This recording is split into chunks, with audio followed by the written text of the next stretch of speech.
विधानसभेमध्ये लक्षवेधीवेळी मुख्यमंत्री फडणवीसांनी अनेक विषयांवर भाष्य केलंय। दावोस दौऱ्याबाबत बोलताना त्यांनी विरोधकांवर टोलेबाजी केली। गुजरातपेक्षा महाराष्ट्रात तिप्पट गुंतवणूक झाल्याची माहितीही त्यांनी दिली। मला सांगताना आनंद वाटतो की गुजरातनी जी गुंतवणूक मिळवलेली आहे, गुजरातने त्याच्या 3 पट 3 टाइम्स गुंतवणूक ही महाराष्ट्रामध्ये आहे। 3 पट। आणि गुजरात, कर्नाटक, दिल्ली अशा 2-3 राज्यांची गुंतवणूक एकत्रित केली तरीही महाराष्ट्राची गुंतवणूक जास्त आहे। काही लोकांनी असं म्हटलं की मग डावोसला जाऊनच करार का केले, कोणीतरी म्हणालं की हे तर आपला डब्बा घेऊन 5 स्टार हॉटेलमध्ये जाऊन तुम्ही जेवले वगैरे, अनेक टीका करण्यात आली।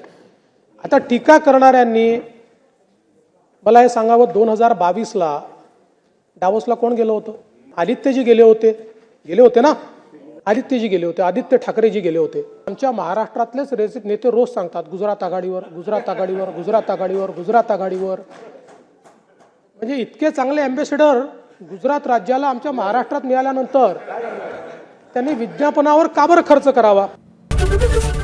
एबीपी माझा, उघडा डोळे बघा नीट।